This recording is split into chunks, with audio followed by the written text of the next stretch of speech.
الزول في اللون تسجيل نسيا وسيا ثوي المبروك ذينا إلا يونموسنا ذا سدوان ذا منادير دواني شدن غرثوسنا تسنيلس على لينغويستيك اك تكليزيت يعني يشد ثلاث انجليزيت وكيد ماس عبد الله الحلوي ذوين يلولن ديك سكواس السبعين ذي ثمنات نسوس ديز كان ذي المبروك كنا تزرام ذي المسنا المبروك كثغار يصغار ذا بروفيسور ذا السلماد ان تسنيلست ذا زون تجليزيت ذي سداوي ثم قان كادي ايات دونك فكين قان سكليزيت فول بروفيسور of linguistics in the English department at Kadi Ayad University.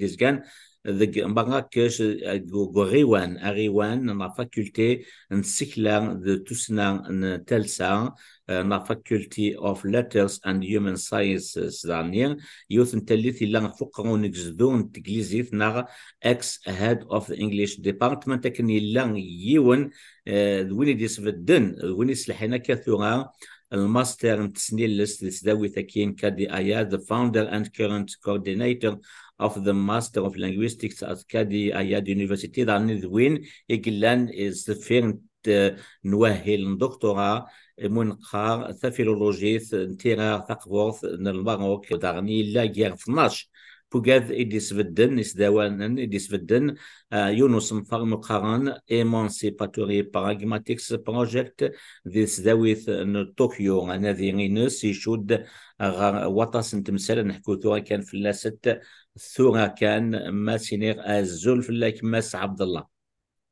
أزولك ما أزول.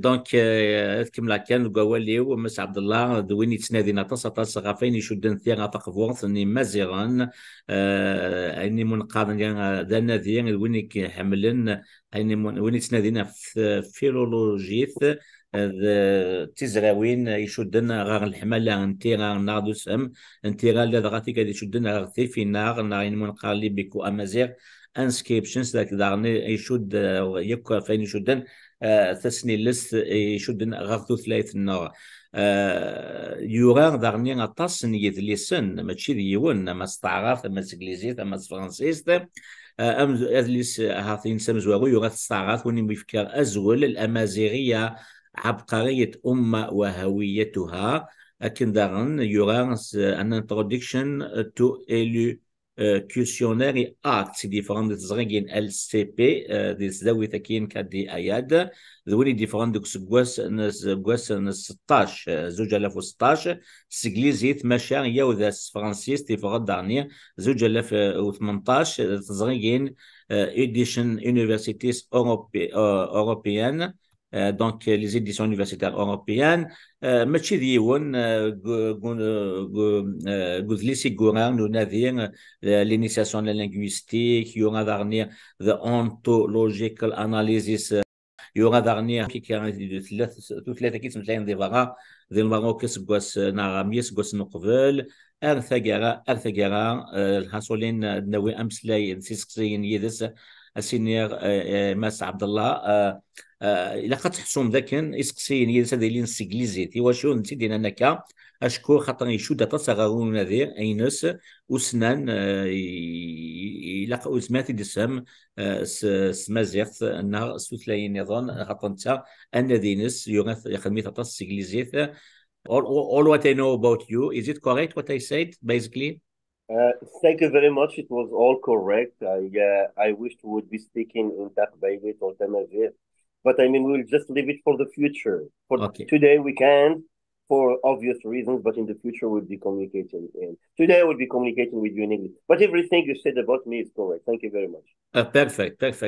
شدنا وين أمسلاي إنك مس عبد الله الحلوي أني شو نسنا دينس عشان نروح سيدي تيماتيك ذي سنتا الأربعة سنتا لدناوي أمسلاي يدس غاف لدغا أين شدن السنتا لمزوارو يمزرو ينتيرا انتي في النار وكذا سنتا لمزوارو السنتا الويسين هذه لي غاف في النار وينتفك كي ذك زغا امكن زعما غادي نفهم وكذا نادي زعما غادي نفهم ياك كلشي يقول انا ما ديال الطاسيلي انا ما ديال المغرب ديال الجزائر ديال الجزائر ديال تونس ديال ليبيا يتنادي غادي يسهم ان كيوران جدودنا مزورنا ذاك الجزائر لا غادي تموت القبايل ثلاث تنطق ناس كارفالا كارفالا ديز كان تموت القبايل ونتبع ذا باليسترو وفان دينا كان الجزائر ديك سنين 50 ذي روميين ومن بعد ذاك ديال 70 دارني يتكمم ديك السكونه ديال كيف لاس بروفيسور سالم شاكر كارفالا ياكي كرا الجزائر وغان ستيفينار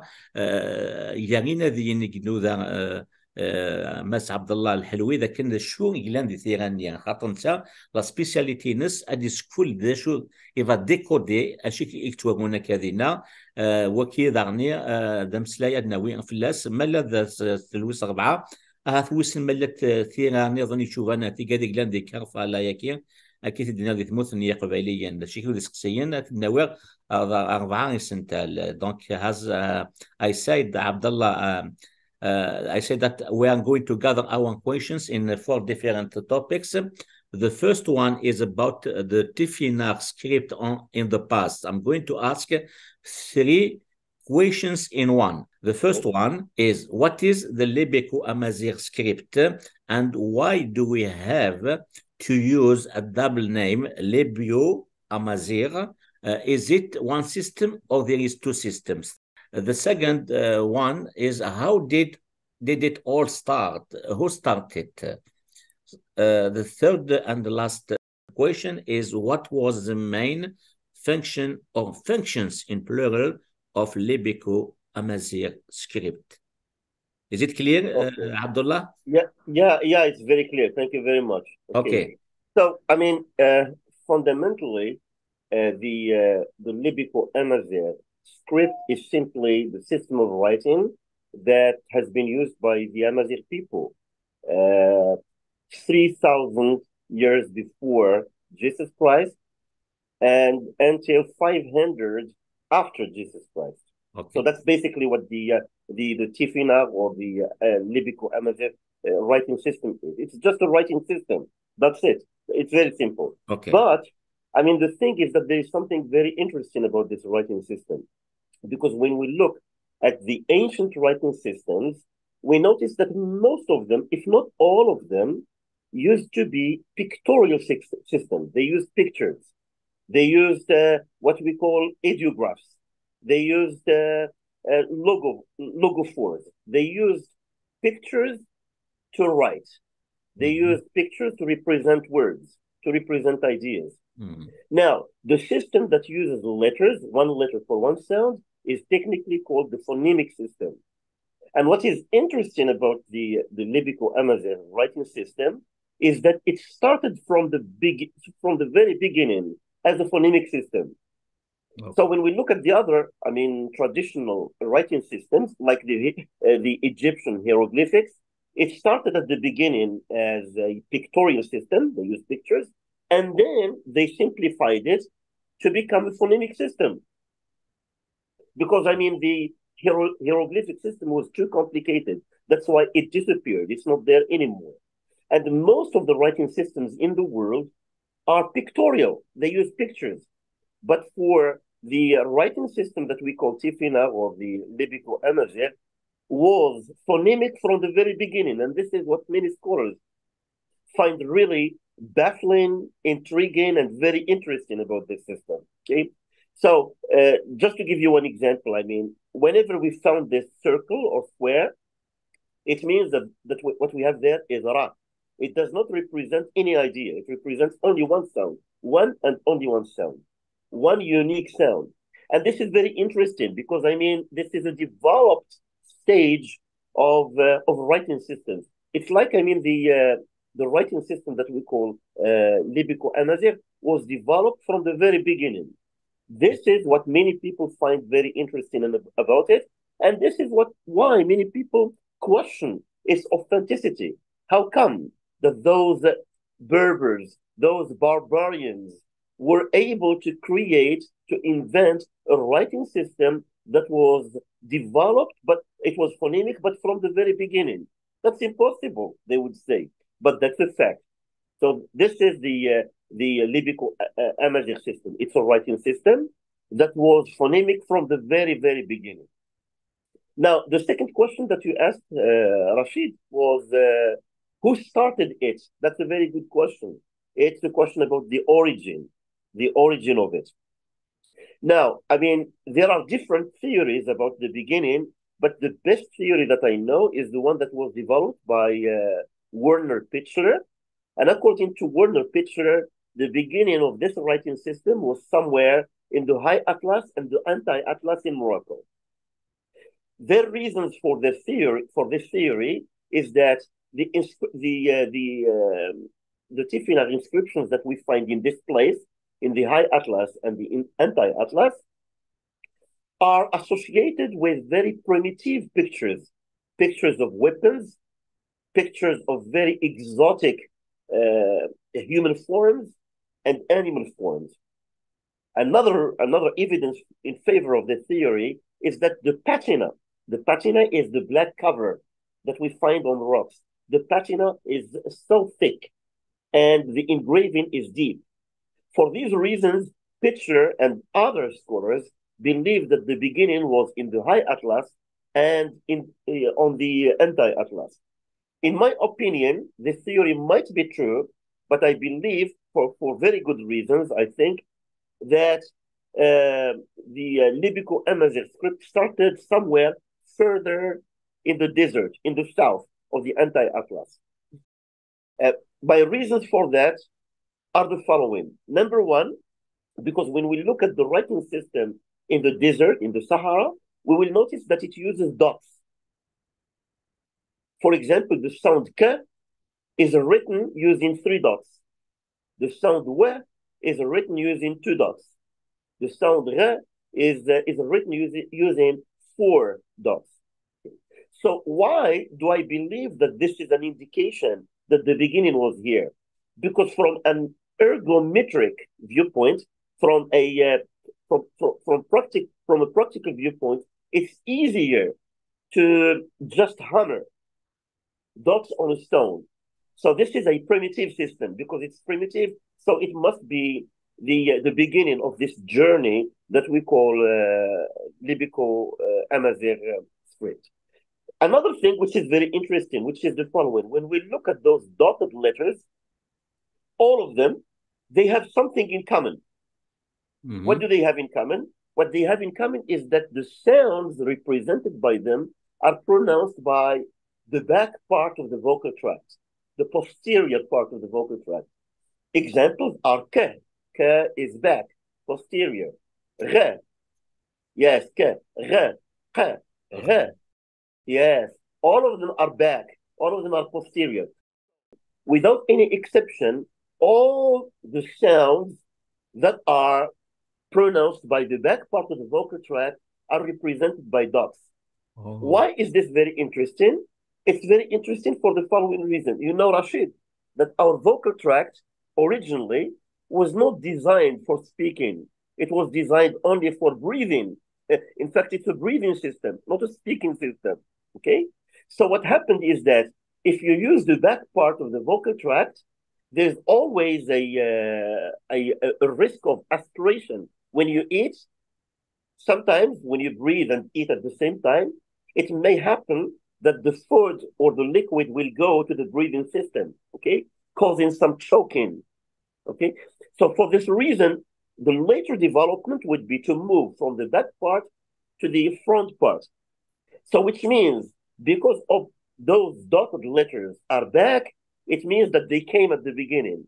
And then when we developed front sound, we had to invent some more symbolic representations of them. So that's my second reason for believing that the beginning was in the Sahara, probably. There is a third reason, which is very important.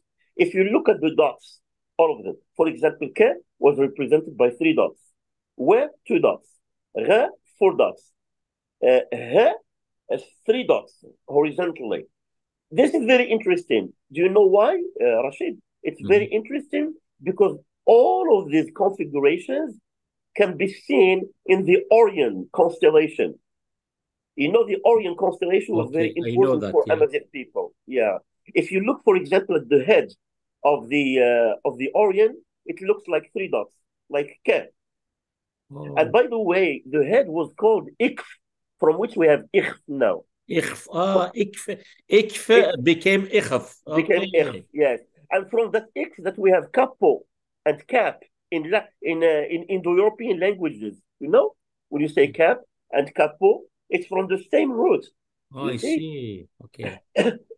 Because it starts with the letter K at the beginning. That's why the 3 dots was called K. Now look at the belts. You know the belts? The belt of the Orion is 3 dots. That's why we interpreted that as He. You know why? Because the belt in many Amazigh dialects is called Ahibba.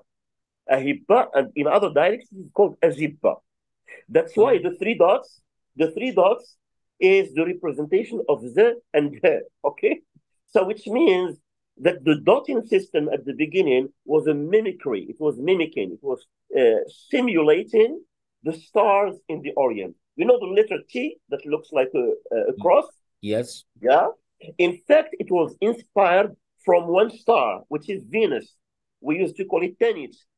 There is a very interesting inscription in the Canary Islands, in which we read that in which the writer associates the T with the star, which is Tanit. In Morocco, for example, when we celebrate Tanit, especially when we would like to ask God for rain or something, we use a cross, which takes the form of T, and we put some clothes on it, okay? Which means that even the T itself was inspired from the star. For these reasons, I believe that the beginning, the real beginning, was not really in the High Atlas, was not in the Anti-Atlas, but further to the south, to the Sahara, which is shared between what we call today Morocco and Algeria. So that's the beginning, I guess. That's okay. Basically, باش تحصون ذاكن الدكتور بروفيسور الهلوي عبد الله يغدا في سقسيين 3 سقسيين اللي نسدوك الكيو نسقسيين ذاكن سيد كات ثيراكي من قارلي بكو مزيغ إيواشو لنا كاسين يسمعونا كي ذاغن يغدا في غير من ميدي بذا كوش تاكي ذا شو تاني تورين نع لي فونكسيون أكين ثيراكي اللي بكو أمازيغ This will take me to a second topic of my questions in the same way as before. Dr. Helwi, I'm going to gather 3 questions into one. It's about the interpretability of Tifinagh. Before that, قيمت هنا ولي ثمديو تكيغاد ولي ماكيثوغا صارت لا ولي سيد. هاد الناقشه هذه لقيناها في المتن ديال فيكتور روبو اللي تكلمت لكم عليه واحد الوقت هذا في واحد الفيديو اخر. هذا المتن هذا جمع لنا تقريبا 62 ناقشه اللي صورها لنا بامانه الطبيب والاركيولوجي الفرنسي روبو، وجمعوا لنا في المتن ديالو وكاينين عندنا الان. وهاد الناقشه هذه وحده من هذوك النقائش اللي جمعوا لنا. هاد النقائش كلهم جمعهم روبو في قرب المدينه ديال تاغاست. تاغاست هي المدينه ديال العباقره الامازيغ، فيها تولد القديس اوغسطينوس. هي المدينه ديال واحد الطبيب تسمى بالطبيب الالماعي، تدفن في نفس المدينه او قرب هذه المدينه هذه. اذا اشنو كتقول هذه الناقشه وشنو الاهميه ديالها، وكيفاش ممكن تجاوبنا على هذا السؤال اللي طرحناه على الحس الجمالي والابداعي والفني عند جدودنا الامازيغ القدماء؟ قبل ما نجاوبكم على هذا السؤال خليني نعطيكم جوج ديال الملاحظات.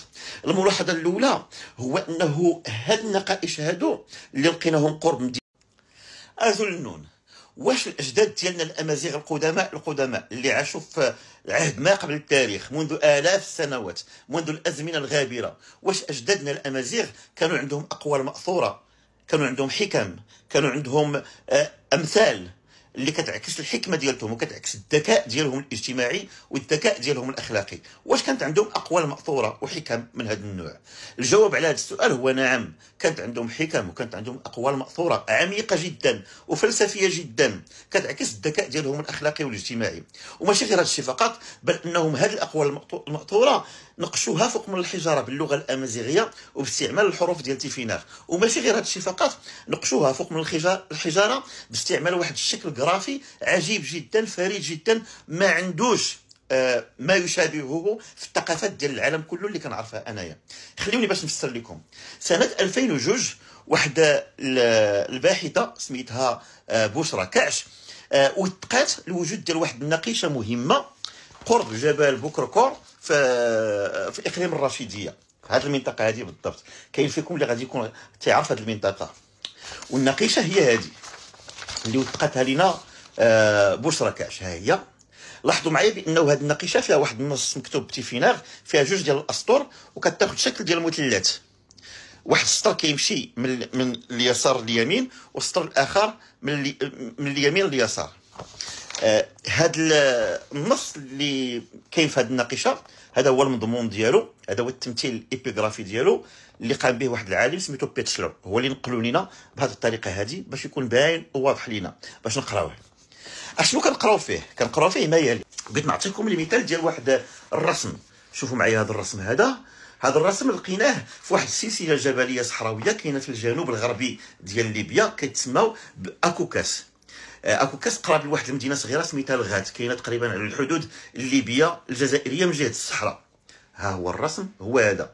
الا شفتوا معايا هذا الرسم هذا غادي تلقاو فيه جوج ديال الاشخاص، واحد فيهم لابس قشابه بيضاء والاخر لابس قشابه صفراء، تحت منهم كاين واحد ثلاثه ديال النخلات وكاينين شي جبال وكاين واحد النص مكتوب بحروف تيفيناغ. ها انتم كتشوفوه عنده شكل ديال دياغون ديال مثلث. ها هو. سنه 2023 اللي هي السنه الحاليه وبالضبط في 7 يونيو واحد العالم انثروبولوجي فرنسي سميتو لو كيلك رمى واحد البوست في الحساب ديالو على تويتر، نشر فيه هذه الصوره هذه وزاد عليه واحد التعليق. شنو قال هذا الرسم رسمته امراه وانا متيقن بانه رسمته امراه. هادشي اللي كيقول لو كيلك. علاش؟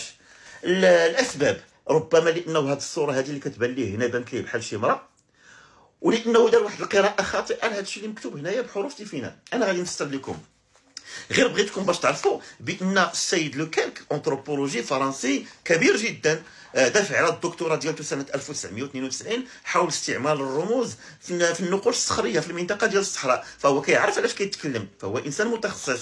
من بين الحوايج اللي كيعجبوني كذلك في لو كيلك انه دافع باستماته على الانسان الصحراوي الامازيغي اللي كانوا تيعتبروه الناس في اوروبا الغربيه كانوا تعتبروه بانه همجي وبربري، دافع على الحضاره ديالته وعلى الثقافه ديالته. فهو انسان يعني انثروبولوجي مزيان ونزيه، ولكن السيد لو كيلك اخطا في قراءته لما هو مكتوب هنا.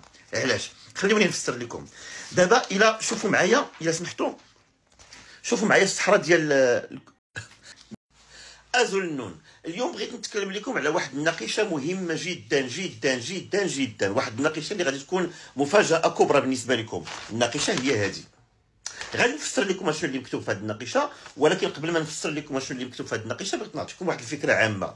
بدون شك ان بزاف ديال الناس فيكم عارفين دوك المقاومين والابطال اللي من شمال افريقيا اللي قاوموا الاستعمار وبذلوا النفس والنفيس وكل ما هو غالي من اجل تحرر البلدان ديالهم، ولكن بزاف فيكم ما كيعرفوش بانه كانوا مقاومين اقوياء واشداء في التاريخ الامازيغي، ولكن التاريخ الامازيغي السحيق اللي ما قريتوش عليهم، اللي عمرهم ما حكاو لكم عليه. من بين هاد المقاومين الابطال في التاريخ الامازيغي اللي ربما ما عمركم سمعتوا عليهم واحد الشخص سميتو ماتوس. ها هو ماتوس. ربما الاسم المحلي ديال ماتوس هو مطو، امغار مطو. الاصل ديالو من ليبيا، هو امازيغي ليبي. شكون اللي تكلم لينا على ماتوس، على الامغار مطو وعلى البطولات ديالو اللي تكلموا لنا عليه جوج ديال المؤرخين، واحد فيهم هو بوليبيوس هو يوناني، والثاني هو ديوديروس وهو من جزيره صقليه. هاد ماتوس أبلى البلاء الحسن ضد الاستعمار الفينيقي في شمال إفريقيا. الفينيقيين ما كانوش أصلاء، كانوا دخلاء، ما كانوش مجرد تجار كما تتهموا الناس، ولكن كانوا مستعمرين. بداو كيحتلوا الثغور الشمالية المتوسطية في شمال إفريقيا ابتداء من القرن التاسع قبل الميلاد.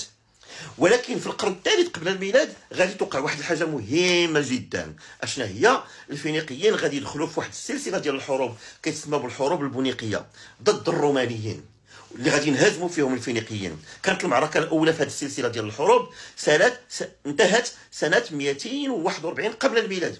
سنه 241 قبل الميلاد هي واحد السنه مهمه جدا، لانها هي السنه اللي غادي تعرف البزوغ ديال النجم ديال ماتوس، امغار مطو. أمغرمطو بدا البلاء الحسن ضد الاستعمار الفينيقي، بدا كيطرد الفينيقيين من مدينه لمدينه وكيسترد المدن الامازيغيه من الاستعمار الفينيقي وحده تلو الاخرى وحده تلو الاخرى، حتى استطاع انه يسترد مثلا مدينه دوكا، وما ادراك ما مدينه دوكا.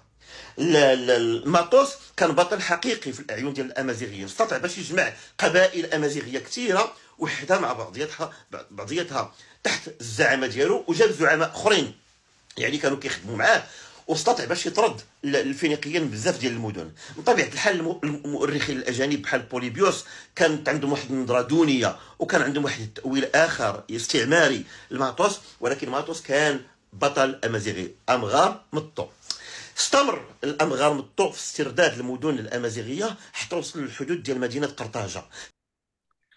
أثن نغادد تغان محسس كسين نظام يشدن وسفريك نغام كين زماد نسفهم أن نسكزير كثيرا تفينا كتلينا ذا جزرار بوين النظام نمون قاس إنجليزية interpretability وغاس فرانسيس يعني. So 3 questions. Is it possible to read ancient Amazigh texts? And what is, by the way, the philology?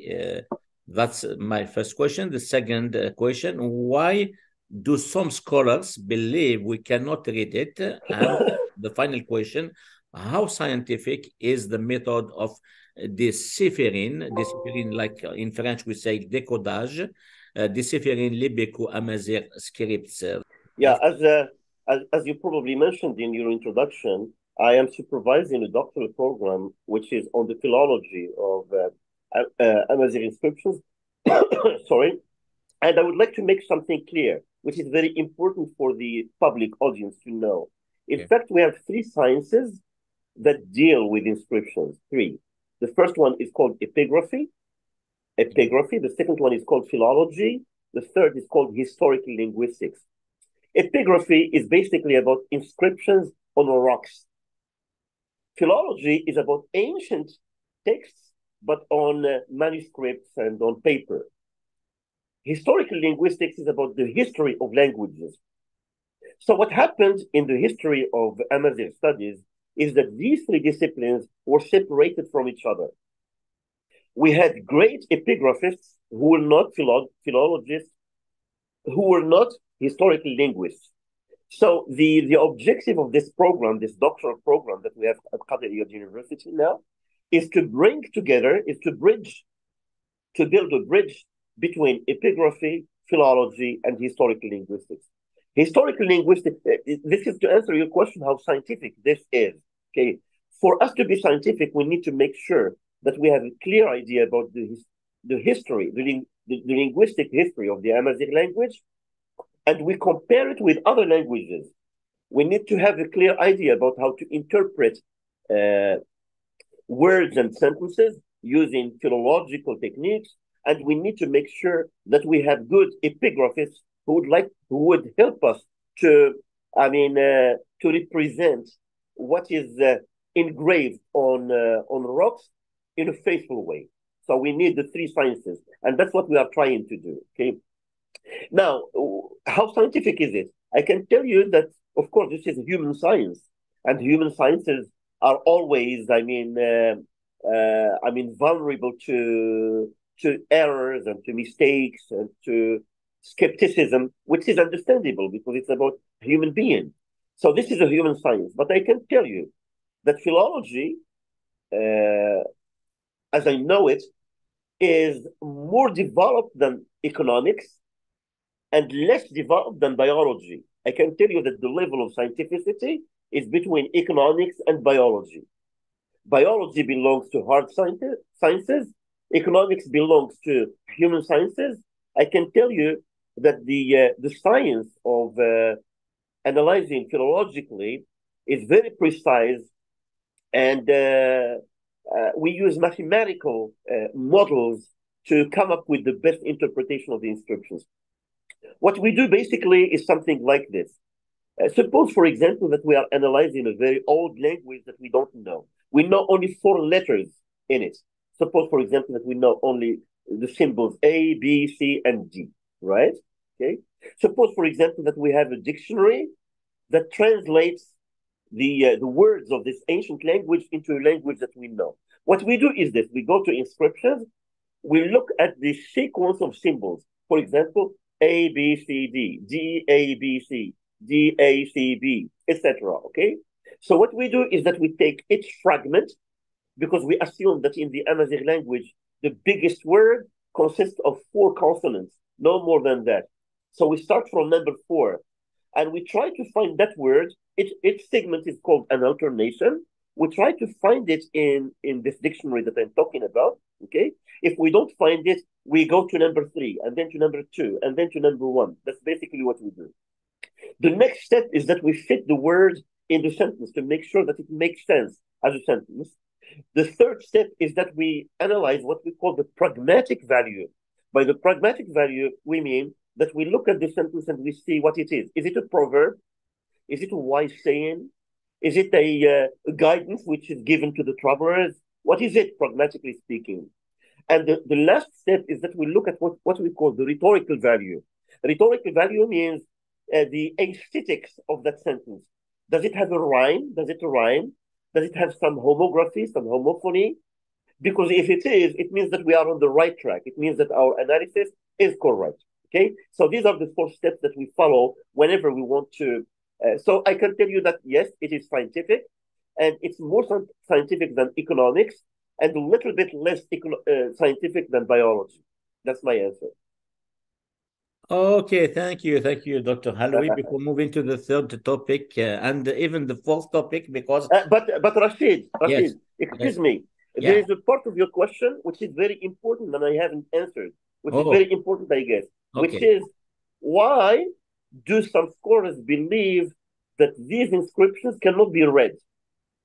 Okay, and that's very important. Why is it that some scholars, very respectable scholars and well established in the field, believe that we cannot read that? Okay, I will tell you 2 reasons, and they are very interesting.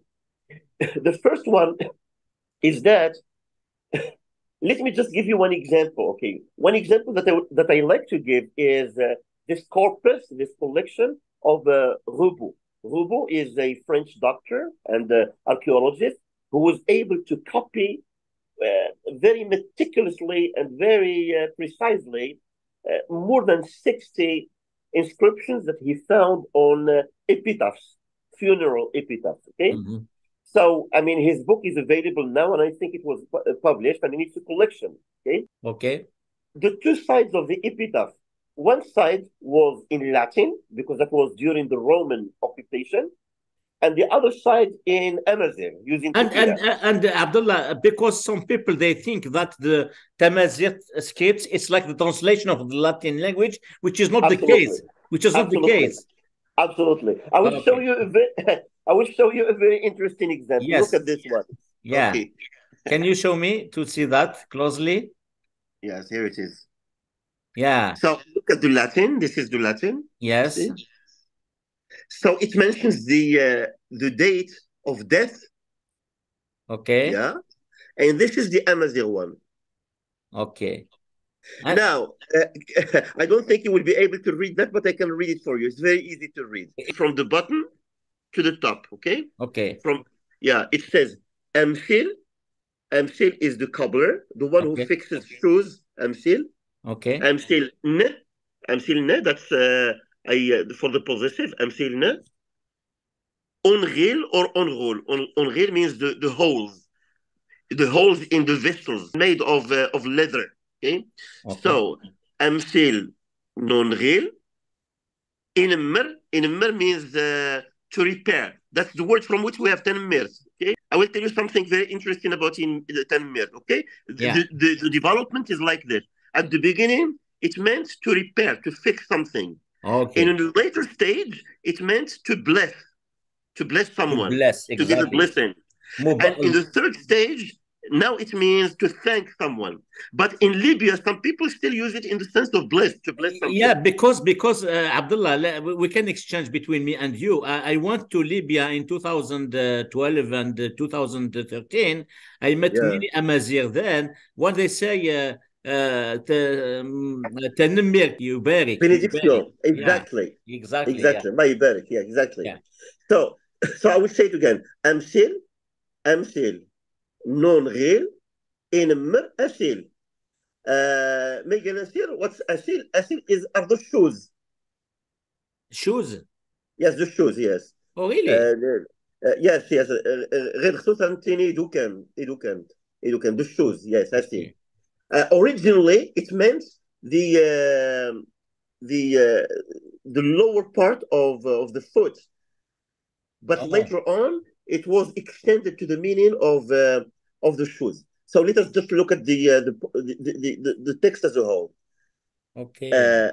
Again, أمثل non غير إنمر أسيل. Did you notice the rhyme? Il. Yeah. Il. That's number one. Number two, what does it mean? It means if someone is able to fix something which is very important as the vessels, he is or she is able to fix the shoes. That would be easy.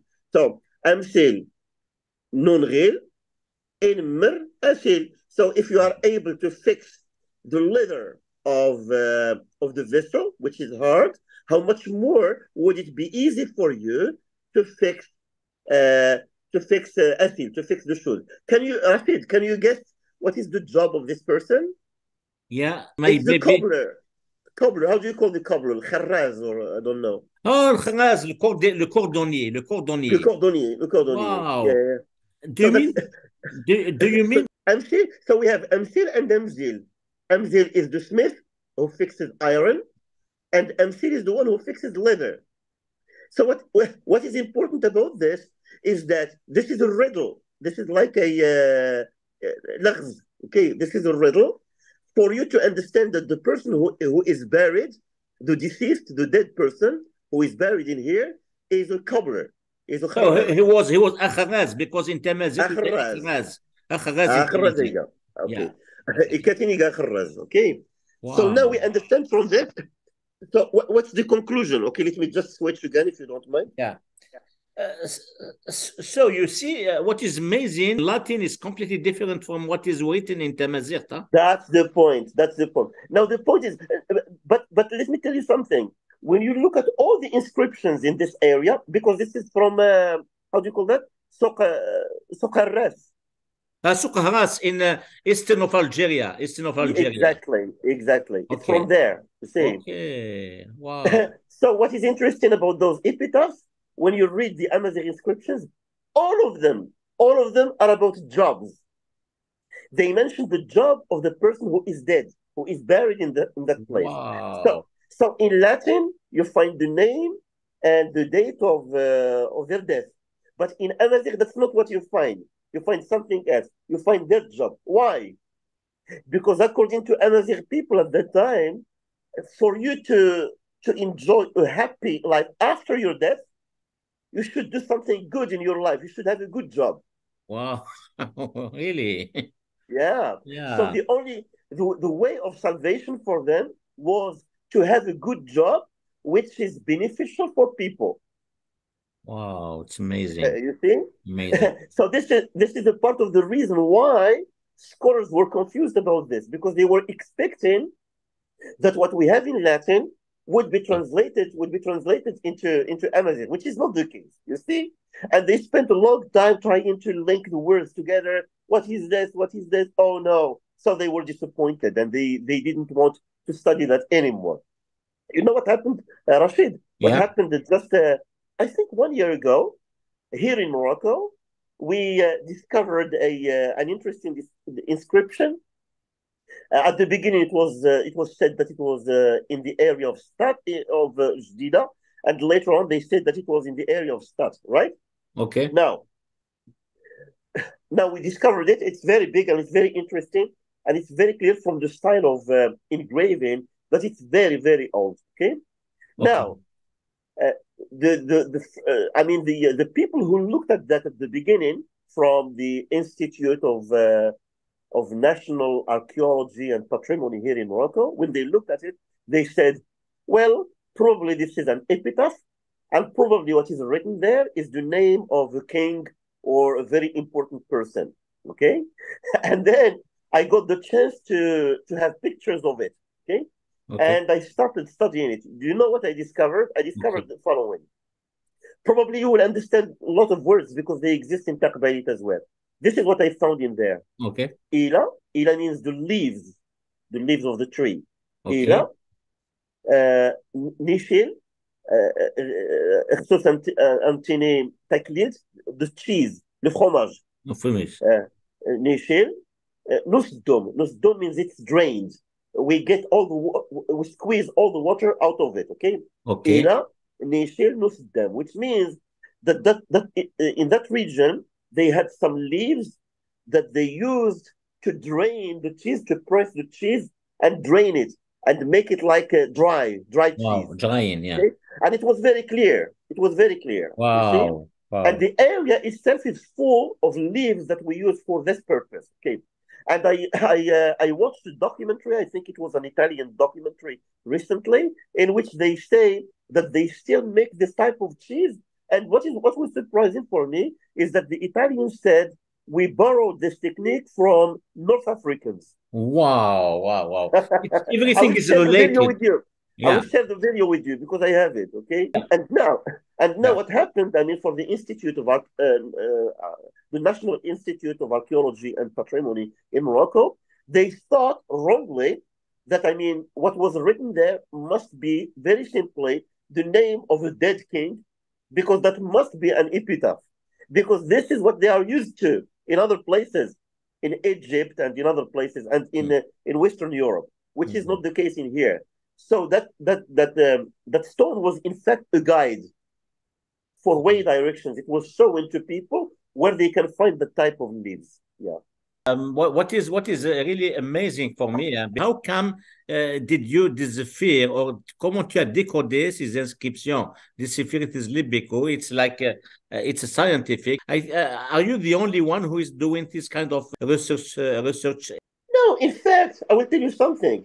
In fact, at the very beginning, before I started working on the philology of Amazigh, I was working on the philology of the English language, because I'm specialized in that as well. I do the same thing for Old English, okay? Wow. And because I was doing that for Old English, I thought, but wait a minute, I'm analyzing and decoding Old English texts, and many people do the same thing, of course. Why not do to something which belongs to me, to my language, to my mother tongue? Let me give it a try. And I started a long time ago, you see? So at the very beginning, it was Old English, but then I extended my expertise to the Amazigh language. Probably I am the only one who is doing it for the Amazigh language, but I'm not the only one who is doing philology in the world, of course. There are quite a lot of philologists. No, I mean, for the Amazigh, that was my question. Are you, obviously, you are the only one in the Amazigh in the world who is doing that for the Amazigh, for Tifina, I guess. No? Probably. I'm not sure. Probably. Okay. I'm not sure. Okay. I respect Professor Shakir. I have a very deep respect for him. I believe that he is a philologist, but I'm not. I think that he is more for archaeology and epigraphy, not philology, probably. Okay. Yeah. So we will talk about it for the next topic, Abdullah. Just before moving to the next topic, I would like to say some words in Kabyle language. أكيد هنا مس عبد الله الهلاوي أكيد زعم يتنادي وكذا ديسفرز ثيران ثقفورث نمازيران كيكير يكتلين لضغط قزون ما يمثيون تم قبورث تقنت زون كنير ثورا رسول من شي تقبيلي تنتمازير تعرف يكتلين سوفون مالوروزمون مي زيك تساغون بجوز نايم زورا مامثن تساغون كيكير سي لضغط ثالث نير رومانيين سي ثما تساغون فرنسيس سلاتينيف سي ثما نظن تساغون فينا غاشي نسام ماس عبد الله الحلوي انك سي ثمانية عندها 33 تدرند اسم بوني موثن داني ملمي شو تالي في قموث لا الزمزنا لا دات ماذا سي ثمانية ظن تدرند اش اللي يخدم وين قموثن دونك كي راني من قاص فرانسيس لي زيبيتاف كي سون دي انسكريبسيون فينيرير اني قلان يلها يخدم ماس عبد الله الحلوي ذاك الزمان ديغون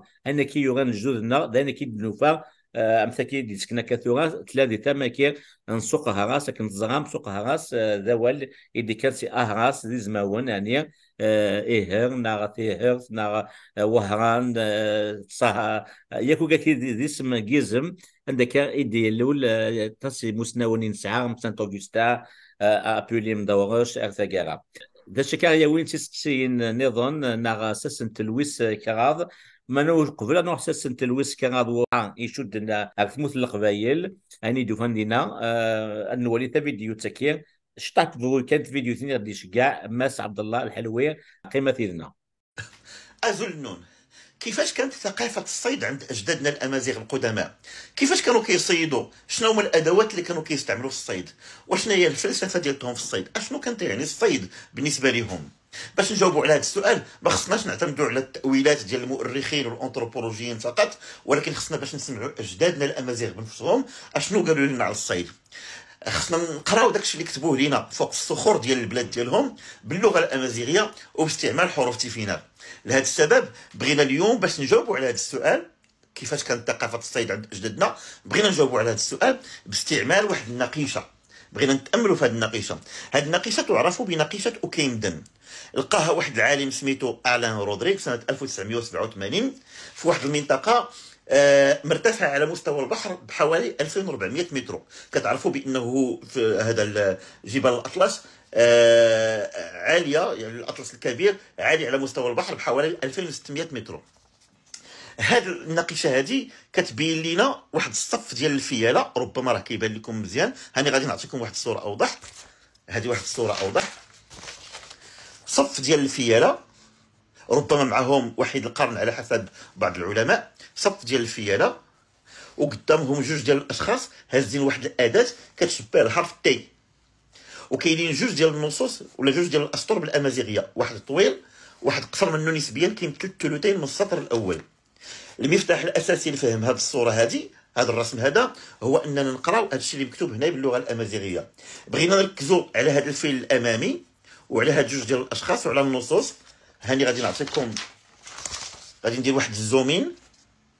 ها هو الفيل، ها هما دوك جوج ديال الاشخاص كيبانوا لكم هنايا. هذه واحد الصوره ايبيغرافيه اوضح. ها هي الصوره ديال الفيل، وها هما النصوص، وها هما هذوك جوج ديال الاشخاص هازين جوج ديال الادوات كيشبهوا الحرف التي. اذا المفتاح الاساسي لفهم اشنو اللي مكتوب هنايا هو اننا نقراو النصوص اشنو مكتوب فيها. خلينا نقراو النصوص ومن بعد نعلقوا على الصوره. هنايا كنقراو قلياتات، الفعل ديال قلي كيعني حاصره ومستعمل في صيغه الجمع. قلياتات يدمن. كلمه يدمن اليوم كتعني الدماء، ولكن في الماضي كتعني الطرائد، يعني داكشي اللي كنصيدو لي جيبيي ذا جيمز بالانجليزيه. قلياتات يدمن. سولدي س هي حرف اداه تعني بي. ال دي هو داك المقلاع ذا سلينغ، داك المقلاع باش كنضربوا الطيور ولا شي حاجه. سولدي د تي زد د حرف عطف. اي زد كتعني حبائل ملفوفه ومنسوجه. يعني ربما كانوا تيصنعوا الحبال يما من شي نبات ولا كيصنعوه من الصوف. ما نقدرش باش نحسن في هذه المساله هذه. اذا النص كله هو قلياتات يدمن سولدي تي زد. شنو اللي مكتوب هنايا؟ في السطر الثاني تلقى زيزاراتاس. زيزار معناه سلخو، سلي. زيزارات في البلوريال في الجمع. زيزاراتاس هذيك اس كترجع على يدمن. زيزاراتاس. ادون، كلمه ادون او لا تادونت كتعني اما الشحمه اما الاحشاء. في هذا السياق ربما كتعني الشحمه. اذا النص كاملا هو قلياتات يدمن سولدي تي زد زيزاراتاس ادون.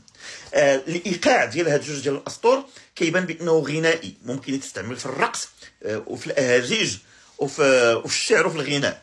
قلياتاتي دمن سولدي تيزيد زيزارة سدون. قلياتاتي دمن سولدي تيزيد زيزارة سدون. اذا اشنو اللي مكتوب هنايا بالضبط؟ اشنو هو هذا الكلام؟ أتنو غالب. Okay, Abdullah, let's move now to the third and the fourth topic. Why? Because they are all related to what has been found in Kabylia, dans le pays Kabyle, Karfala. The Karfala is like a region or a small place in close to what we call now Palestro or Lakhdariya in Kabylia. It's about the inscription that has been found. You are going to tell us about it in 5 questions that I'm going to gather together in the same way as I did before. Now, the first question is, what is the story of Karfala inscriptions and how was initially discovered? That's my first question. The second question, how can we read it? And what is the exact procedure to read it? The third question, how was it dated? And then what is the significance of these inscriptions? And finally, what does it tell us about the Amazigh people? That's all my questions. Yeah, okay. Now, for the Karfala seal or the Karfala inscription, it was first documented by a French scholar whose name is Pierre Salama. He heard about this in 57, I guess. It was in 57. Exactly. Absolutely. In 1957, he heard about this, and it was in the house of a French administrator. Whose name Dumont. His name is Dumont. Dumont. Yes, that's his name. Yes. So he went there and he talked to Dumont and he begged him, please, I would like to say it. But Dumont was very, very hesitant. He didn't want at the beginning. Okay. He was saying, no. But later on, he would accept, and Pierre Salama would take pictures of it, measure it, and everything. Later on, Salama would find some witnesses, those 2 guys who dug it out using the bulldozer when they were building a way to Karfala. Okay. So, and they talked to him about how they came to discover it. They said that they found it, deep inside the ground, and they said that under it, so because it's big, it's very long, it's 2 meters, 90, I guess. 2 meters, 90. So it's very big. But the engraved part of it is small. The greatest part of it is dug in the ground. So they said that they discovered the skeleton. This is very important. A skeleton with a bronze bracelet on one of the arms. But Abdullah, before going forward, maybe I have curiosity because Mr. Dumont was in Ain Taya. Ain Taya, which is exactly close to Algiers. But Karfala is in Kabylia, Bouira. Absolutely. How come Salama could find that it wasn't in Ain Taya, but it was in Kabylia? How come? In Kabylia. It was in Kabylia. It was discovered in Kabylia. But the builders, Dumont talked to the 2 builders and told them to bring it to him in Ain Taya. And that was illegal. It was illegal. That's why he was hesitant. He didn't want to show it at the beginning. You see? It was illegal, yes. It was illegal. And he knew that. Okay. And وقت اللي تولي انت كوسان كتولي مع عبد الله هذا حلوين لك باللي ثيغا كي قلنا دي مقارن كان كلا كذا والد قبايلي دي كان دي بويرا دي بول باليستونتورا ذي ونكني قلنا ذا مهرسان نكني ادمينستراتور دي ثالث فرنسا يسعى كان ادمينستراتور دي عين طايا يوكريتي تموت القبايل فونتي دار الجزائر ثمن نقد عين طايا ذاك يقصدو الا ينسلم هذا مناذير archéologie تاكير يروح انه ذا اميد يفان سيدي جبد. I translated this in Kabyle language. Abdullah, continue. Okay, so after that, Pierre Salama gave the documentation to Galland, Leo Galland. He's well known, he's well known, and he started studying it. But unfortunately, they could not understand what was written there. Do you know why? I will tell you why. Again, this is surprising because normally the Tifinagh script, the Tifinagh writing, starts from the bottom to the top. That's typical. That's the normal thing. You see. Okay. But for this one, that was not the case. For this one, you should read it from the top to the bottom, and for a good reason. They have a very good reason for writing from the top to the bottom, because Amazigh people did not choose to write from the bottom to the top or from the top to the bottom just in an arbitrary way, d'une manière arbitraire. Why? No. Why? Pourquoi? No, there is a reason. I will tell you what the reason is in a minute, okay? Yeah. But now, allow me please just to show you. Yeah, show me. The inscription itself. So here it is. Okay. Is it clear? تولي لا ستيلا كاين كارفالا دي زكان تموت القبايل ولا تسيفينا زيك وغان الجود نغي مزيان القبايليين تساوون ستيفينا كمل continue عبد الله. Okay, so this is it. This is it. Okay, this is it. So what can we see here? We can see a figure who looks like a human being, but with the head of an animal, right? Okay. And it has something like a crown on its head. Yeah. It's carrying a rod, right? And it has something like a ewe, lamb, in front of it. Yeah. But you will notice something in this one is more scientific because it's clearer. Can you see the hair? Yeah, the hair, yeah. So it's a lamb. So it's not normal to have the hair in there, right? Yeah, that's right. That's not normal. I will tell you why. Okay? Now, let us now read what is being written in here. Okay? It says, Al-Lushimal. Al-Lush. Al-Lush. ذكر في Al-Lush. Ulli is the plural, yes. Antini Al-Lush. Al-Lush Imal. Imal, it means it's white. Omlil Imal. Al-Lush Imal. So, Abrnos Ibalal. Abrnos Ibalal. Abrnos means the Bornos. Ibalal, it means it has fringes. Can you see the fringes? Okay. Al-Lushimal Abrnos Ibalal. And Besh Ikshem. And Besh. The word Ambej, now we say Ambej. In some dialects, they would say Ambej. Ambej is the person who tames animals or someone who sells slaves. Okay? And Besh Ikshem. And Bej Ikshem. Yeah. Ikken Amdo. Uwok. Uwok is the bird. Is a type of bird. Is the owl. Le hibou. Okay. Ikken Amdo. Amdo is this. This is Amdo. Okay. Ikken Amdo. Uwok. Anhbad Ikshem. Anhbad is the commander, is the person who gives commands. Anhbad. These days, some people would say Anhbad. Anhbad, yes. Gouvernement. Yeah. Anhbad, Ikshel. Ikshel means elevated. That's the word from which we have the name Aksil. Ikshel, c'est le verbe. Ikshel. Ikken, Odem. Odem, c'est your face, okay? Ikken, Odem. Uwush. Uwush is the hay ground. Do you know what the hay ground is? This dog that we use for hunting. So I will say it again. Al-Lush Iman, Abrnos Ibalal, and Arzam, and Bashiksham, Iknamdu Uwuk, and Habadiksham, Ikn Udum Uwush. Okay, so let me explain this because this is very old English, very old Amazigh. Can you give me the date? It's the 1st century before Jesus Christ. According to Pierre Salama himself. Le Shimel, it's about death. It means that the lamb or the ewe is white. Le Shimel. Okay. Abrnos Ibalal, it's about the Bornos, which has fringes. Yeah. Okay. Arzam, we don't know. It's someone who opens the door. Who is he? It's an invader, someone who is invading you. Arzam. And Bashiksham, someone who tames animals. He is a slave owner. Okay. Ikken Amdo. Uwok, that's Amdo. Uwok. Okay. Okay. Anhbad Ikshel. Anhbad is the commander. Okay, Ikshel. Ikken Odem. Uwush.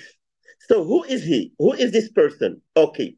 Now, let me show you a picture. Okay. Look at this. Look at this picture.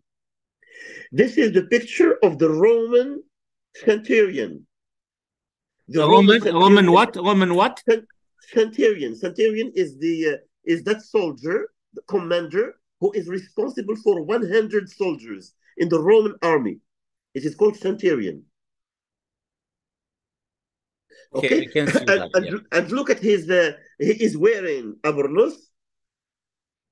He is holding this rod. Now look at his this part. That's this crest. right. That's right. Makes sense. This is made of feathers, the bird's feathers. Okay, and now look at the helmet. The helmet looks like the dog that we were talking about, whoosh, that we were talking about. You see? Okay. So for Amazigh people, they were making fun of him. It was funny for them.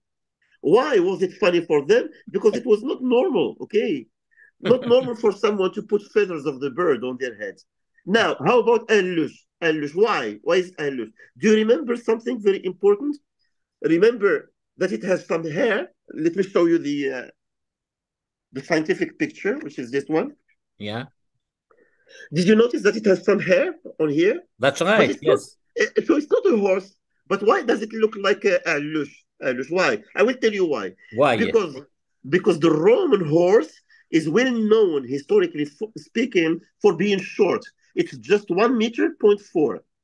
But the Amazigh horse is higher. It's 1.5 to 1.6. So for them, that was not a horse. It was just a little lamb or little ewe. So they were making fun of it. So they're making fun of them. Okay. They are making fun of it, yes. Okay. So the Roman centurion for them was like someone who is wearing this very strange burnous with fringes that was not normal, who is putting those feathers on his head like a wuk, like the wuk, and whose head was like that of a whoosh, which is a really funny picture. Now, I will tell you something else which is very important. Look at the hand. Look at this hand here. It doesn't show anything. Yes. But look at the hand in here. Can you see something around the wrist, like a line? Yeah. What's that? Yeah, that's right. What's that? Remember that the skeleton that the two guys discovered had a bronze bracelet in his hand, in one of his arms. So it was a bracelet which is made of bronze that he was putting in his hand. And when they discovered the skeleton, he was putting on that bronze bracelet in his hand. And Dumont, by the way, kept the bronze bracelet. He kept it for himself. He gave away the steel, but he kept the bronze bracelet for himself. And now it's represented like this. Here it is. You don't have it on the other hand, but you have it in here. Pierre Salama was not sure whether it was the right arm or the left arm. But from the picture, we can tell that it was the right arm. Now we can understand something very important, that the person who was buried in that place was himself that Roman centurion. So what happens is that they were fighting with the military troop of the Romans. They killed the centurion. They buried him in that place, and they started making fun of him, and they even engraved the funny thing they were saying about him on this stone. And we are reading it for today. Now you can understand something important. Why is this written from top to the bottom? Yeah, that's my next question. What is the reason? Because I analyzed other inscriptions, especially in magic inscriptions, when they throw a curse. You just understand the word curse? It's the opposite of blessing.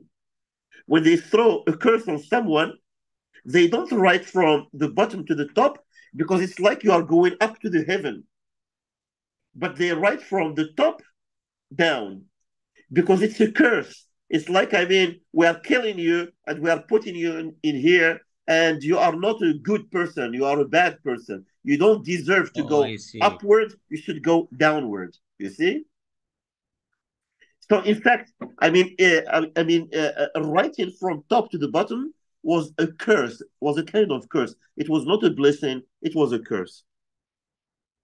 See, now what is amazing, you see that is in the 1st century before Jesus Christ, and then it happened in Kabylia. So which means that the Kabys as well were you used to write in Tefillah as well, if I understood, no? For sure, yes, for sure. For sure that because I mean it was in the Kabylia, it means that the Kabyles used Tifinagh at that time for sure. I will tell you something. In fact, this is very important to know.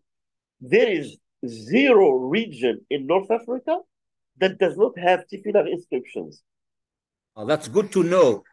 Yeah, zero region in which we have no Tifinagh inscriptions. You can find them everywhere in North Africa. They constitute what I call an ecography. It's like an ecology, but that's an ecography. You see, like an ecology of writings. I will share one map with you, just for you to see the distribution of Tifinagh inscriptions in North Africa, just for you to see that it's distributed everywhere. There's no place where we cannot find them. In the north, in the south, in the west, in the east, everywhere. Oh, my question is, are you the one who deciphered or decoded these scripts from the Karbala? Are you the one? Yes.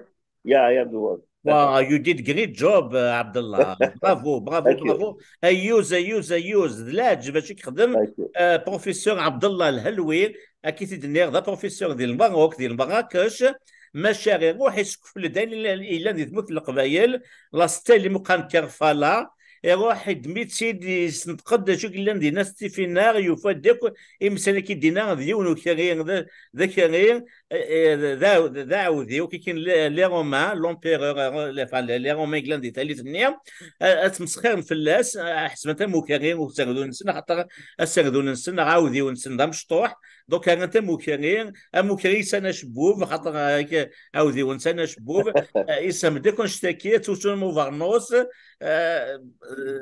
vraiment, Abdallah, bravo, parce que c'est pas facile de le faire. Hein.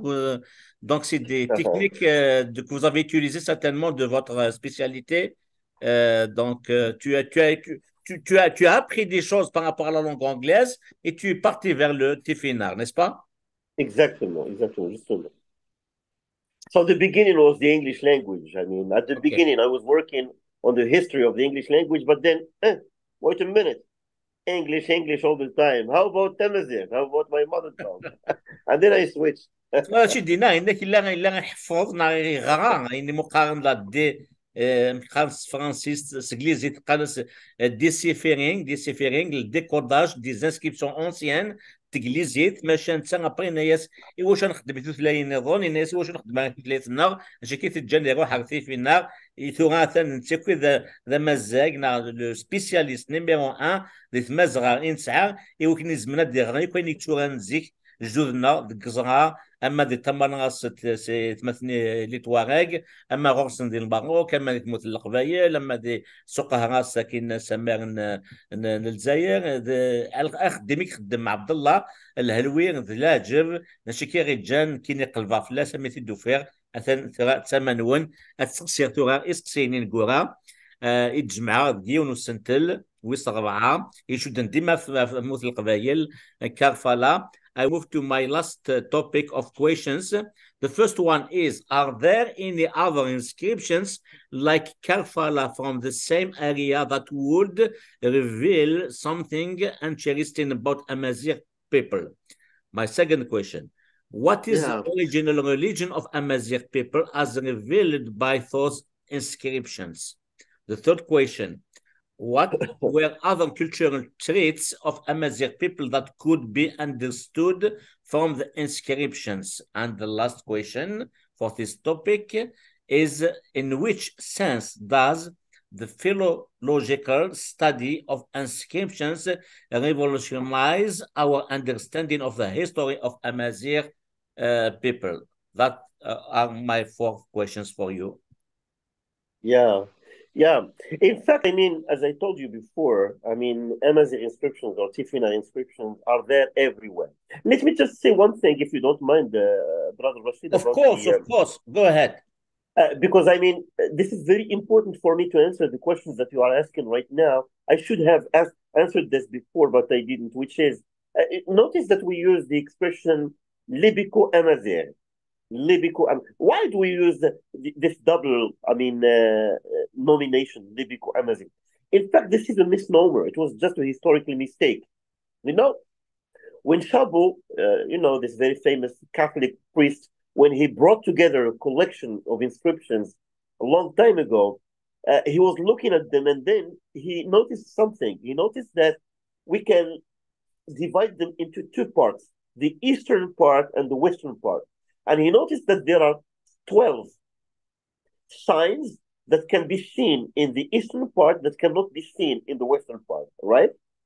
But later on, when we started to accumulate more data, we discovered that those 12 signs that Chabot used to see are in fact very local. They exist in very small places.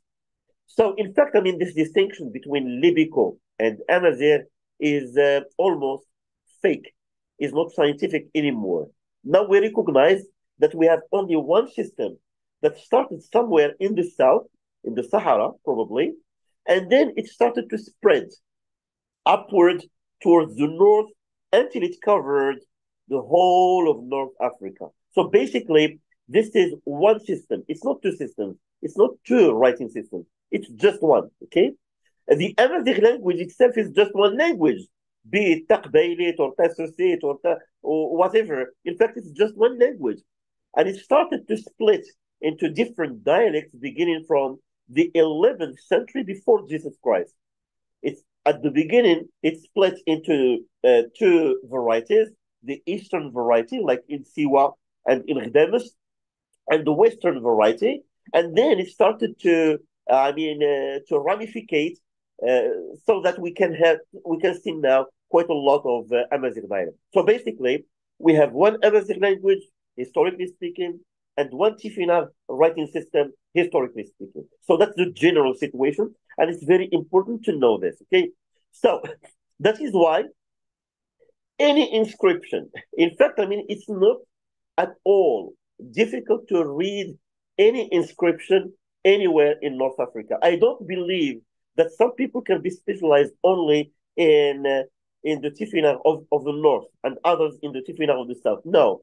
If you can read one of them, if you are specialized enough, if you have enough training, you can decipher any inscription anywhere in North Africa. Brother Rashid, I'm just wondering if you heard of an inscription that was discovered recently, and the Algerian authorities were talking about it, beginning from November 21st in this state of how do you call that? Media?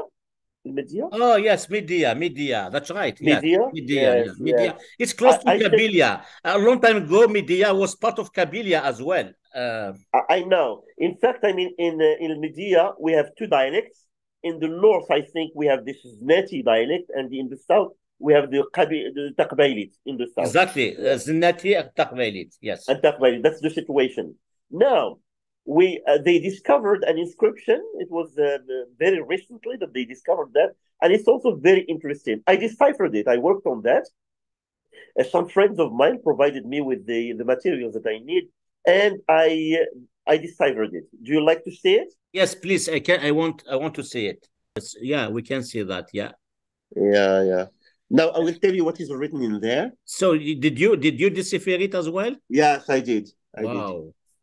I will show you, and I translated that into Arabic and English. I will show you how it reads. So this is it. It has two lines. That's the first line.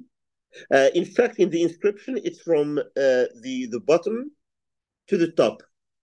But I'm putting it from left to right just for pedagogical reasons, just to make it easy for you to see. That's the first line, and this is the second line. The first line has 6 letters, and the second line has 11 letters. So what does it say?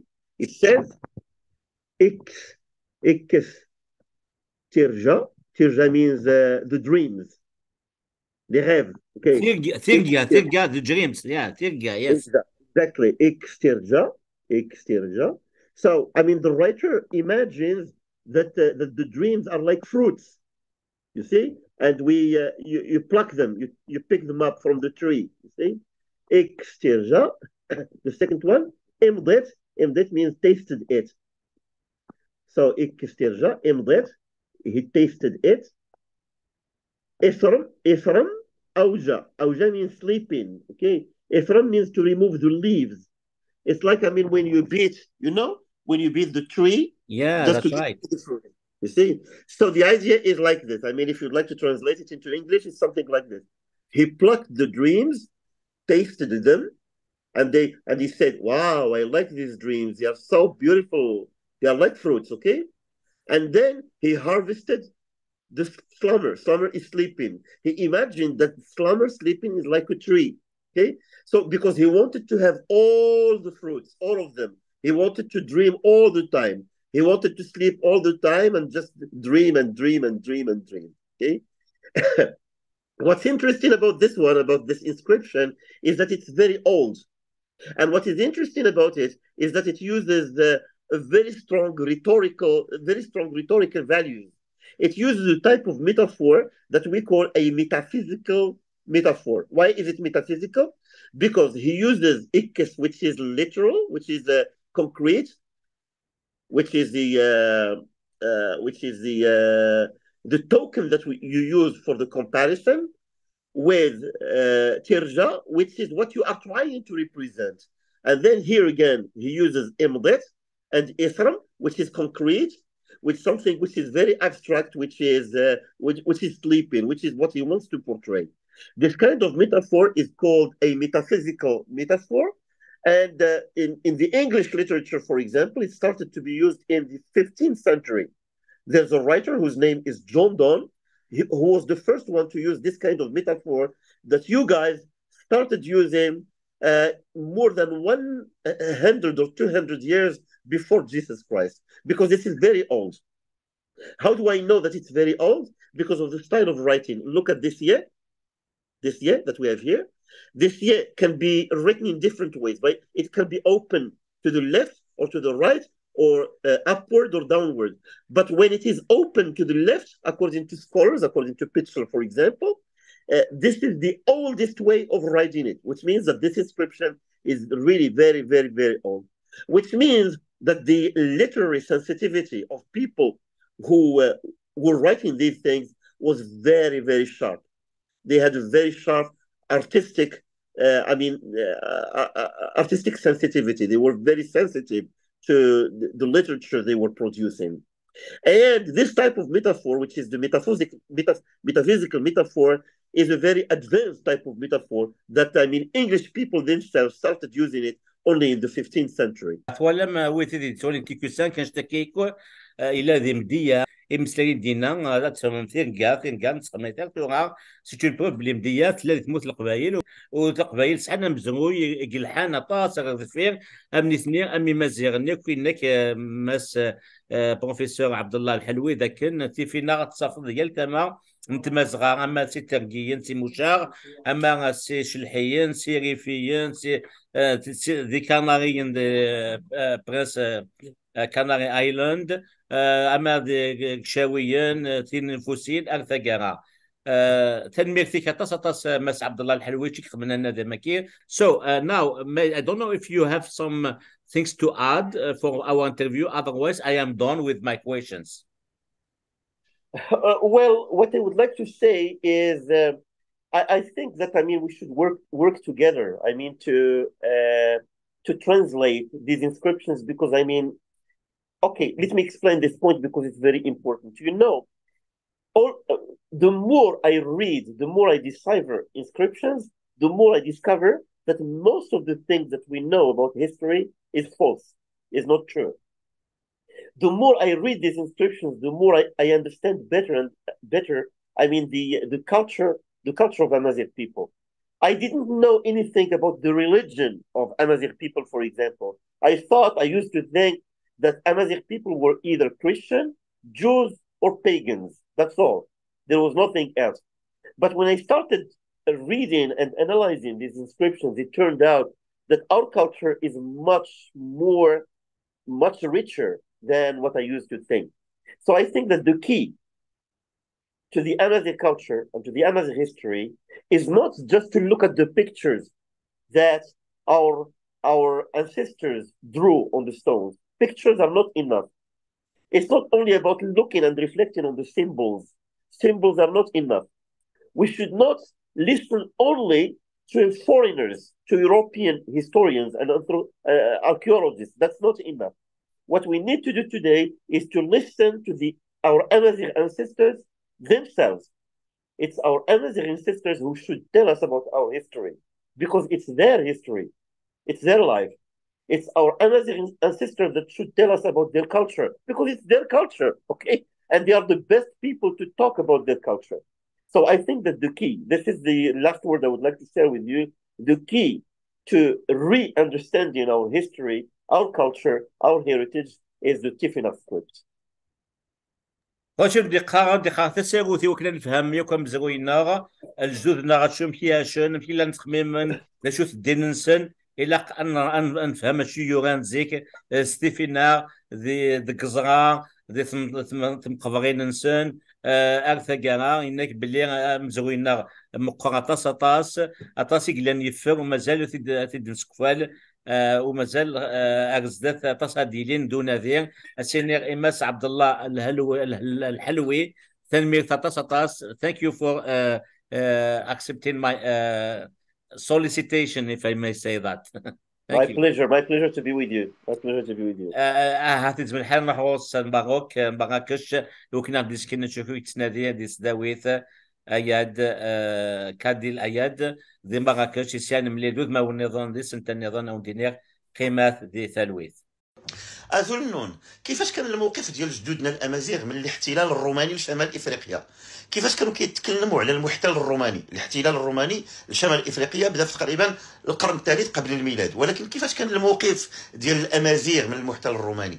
الا بغينا نعرفوا شنو هو الموقف ديال جدودنا الامازيغ من المحتل الروماني خصنا نسولهم هما بنفسهم، خصنا نشوفوا دوك النقائش اللي كانوا كيكتبوها باللغه الامازيغيه باستعمال الحروف ديال تيفينات. واش كاينه شي نقيشه اللي كتكشف لنا على الموقف ديالهم من المحتل الروماني؟ نعم كاينه. ها هي هذه النقيشه معروفه تاريخيا بالنقيشه ديال تاكرفاله. النقيشه ديال تاكرفاله اول من وثقها هو واحد الانثروبولوجي ومؤرخ فرنسي سميتو بيير سالامه، واول مره وثقها كانت سنه 1957. تبع الخيوط ديالها ولقى بانه الناس اللي جبدوها من تحت الارض كانوا عمال البناء اللي كانوا كيحفروا، لقاوها في عمق 5 متر تقريبا، ولقاو تحت منها واحد الهيكل عظمي ديال واحد الشخص، ولقاو في اليد ديالو اليسرى او اليمنى ما عرفنا شيء واحد البراسلي من البرونز. اش كتقول هذه النقيشه؟ شكون هو داك الشخص اللي كان مدفون تحت النقيشه؟ هذه نقيشه طويله فيها تقريبا 2.96 سنتيمتر، ولكن الجزء الاكبر منها الجزء السفلي مدفون الارض، فهي كانت واحد اللوحه قائمه مدفونه من الارض، مدفونه في الارض بشكل عميق. اشنو مكتوب فيها؟ الا شفنا مزيان في هذه النقيشه غادي نلقاو فيها واحد الشخص غريب، الوجه ديالو كيشبه الوجه ديال الكلب، في الراس ديالو كاين شي حاجه دايره بحال شي تاج، هاز واحد العصا في يديه، لابس واحد السلهام فيه الهدوب على اليسار وعلى اليمين، وكاين واحد النص امازيغي طويل على اليمين وعلى اليسار. اشنو كنقراو في هذا النص المكتوب هنايا؟ خليونا نشوفوا شنو اللي مكتوب هنا. كنلقاو كلمات اللوش. اللو كنقولوا اولي هي الجمع ديال النعاج، كلمة تهلا هي المفرد في المؤنث، الصيغة ديال المذكر اختفت من الأمازيغية.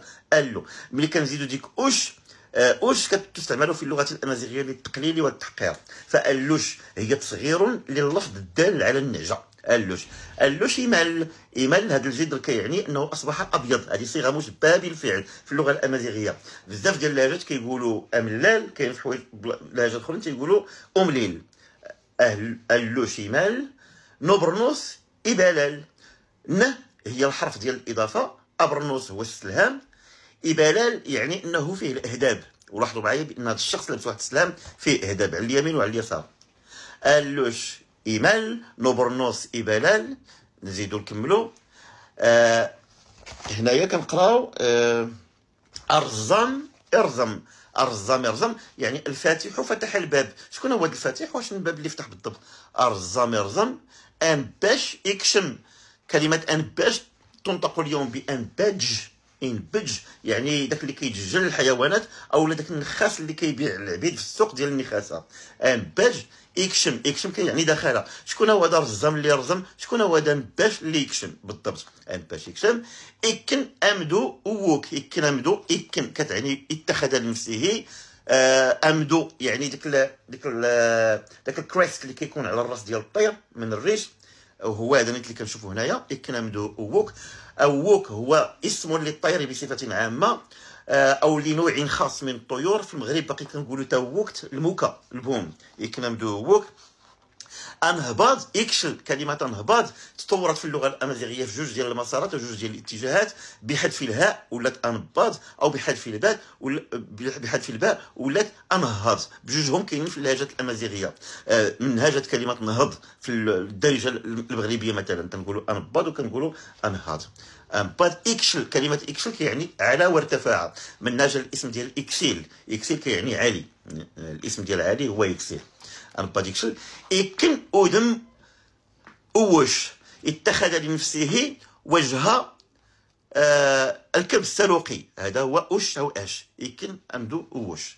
إذا شكون هو الشخص علاش كيتكلم؟ الشاعر اللي كتب هذه القصيدة. هذه قصيدة شعرية بدون شك، وعندها المواصفات البلاغية ديال القصيدة. نقراوها مرة أخرى. اللو شمال نبرنوسي بلال أرزامي رزم أن باش يكشم إكن مدووك أنهبط يكشل إكن ودم ووش. يعني كيتكلم على هذا الشخص وكيتكلم على النعجة ديالو.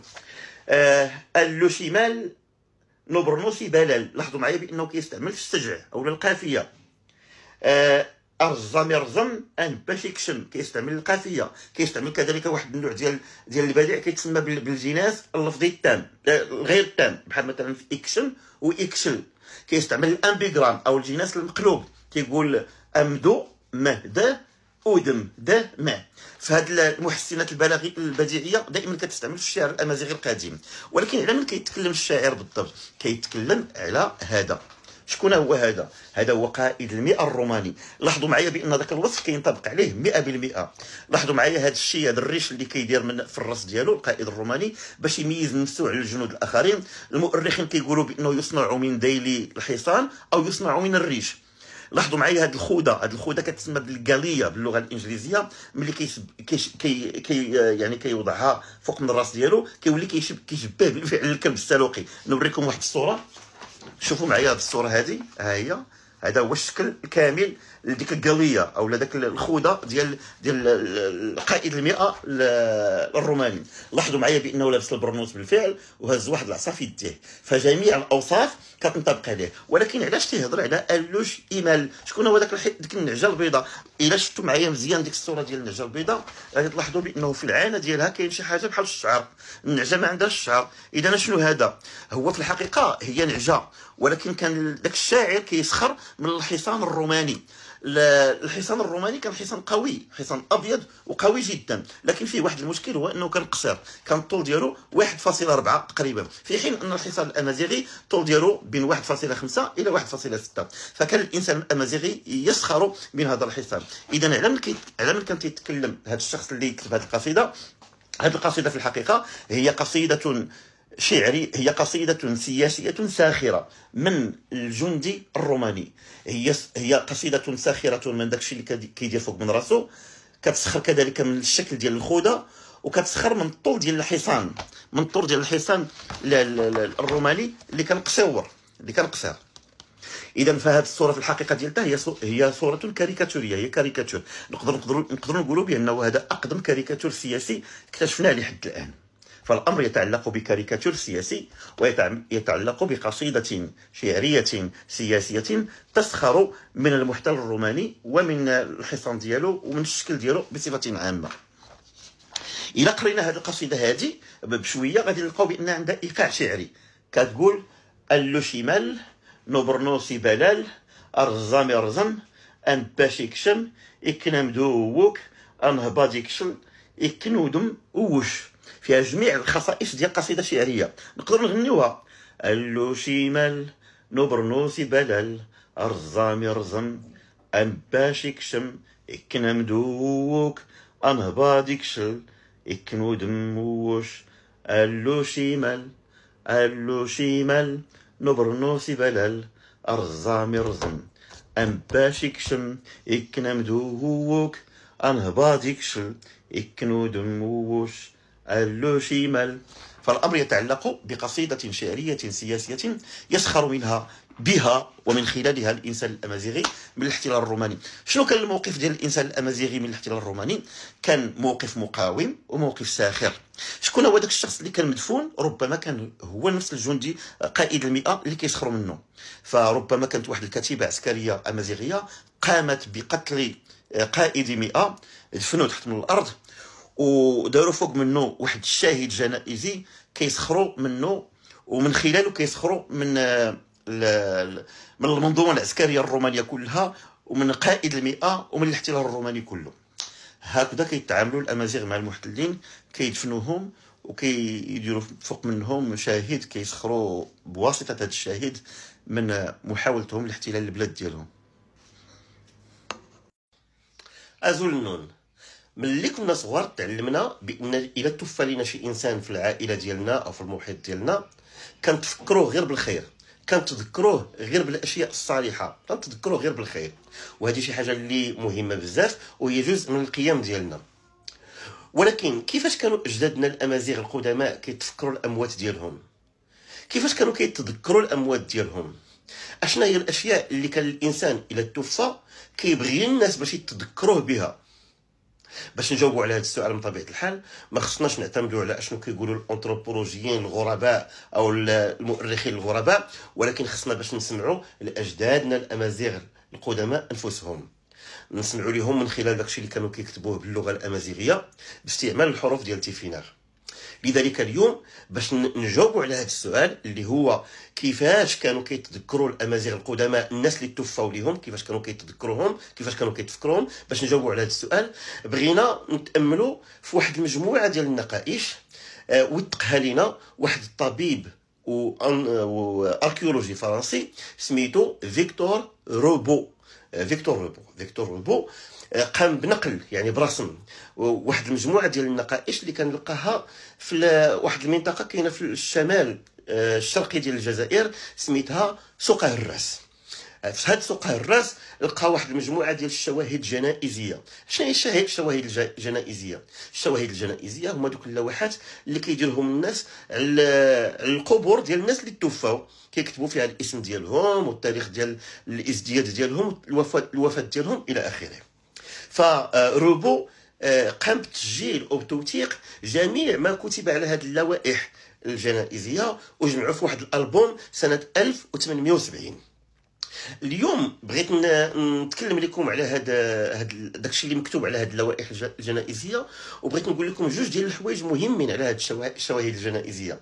الحاجه الاولانيه اللي مهمه ان الناس كانوا تيكتبوا فيها باللغه اللاتينيه، لان هذه المنطقه كانت خاضعه للاحتلال الروماني في ذاك الوقت باللغه اللاتينيه، ولكن من الجهه الاخرى كانوا تيكتبوها باللغه الامازيغيه. هذا هو الشيء الاول اللي خصكم باش تعرفوه. الحاجه الثانيه هو ان داكشي اللي كانوا تيكتبوه باللغه اللاتينيه ما كانوش كيترجموه باللغه الامازيغيه، داكشي اللي كانوا تيكتبوه باللغه الامازيغيه كان مختلف تماما.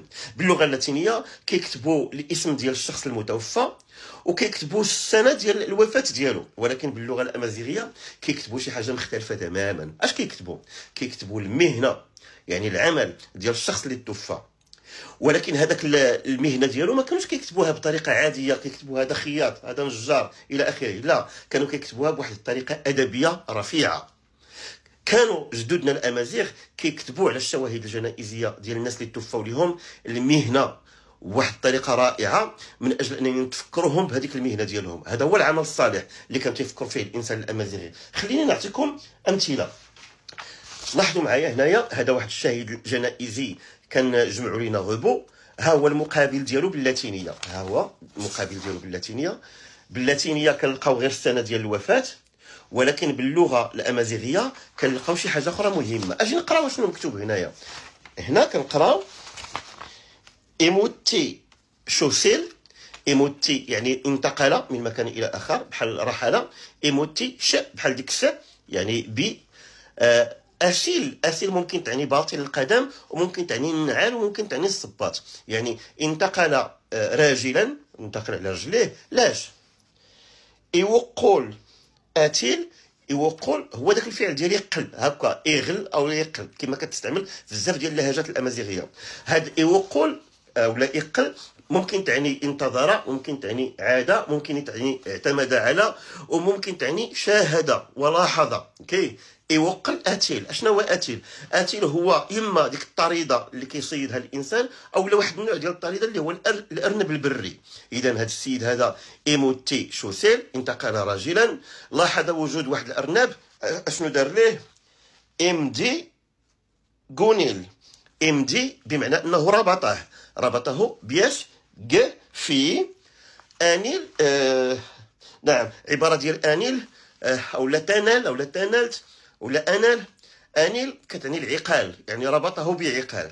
اذا بمن يتعلق الامر هنا؟ كيتعلق الامر هنا بالصياد، او لا بالضبط بواحد النوع الانواع ديال الصياده اللي كيمشيو على رجليهم، كيلقاو واحد الطريده وكيربطوها وكيديوها للسوق، او لا كيبيعوها ولا كيستعملوها في التغذيه ديالهم الى اخره. اذا نعاود لكم: ايموتي شوسيل، يوقل اتيل،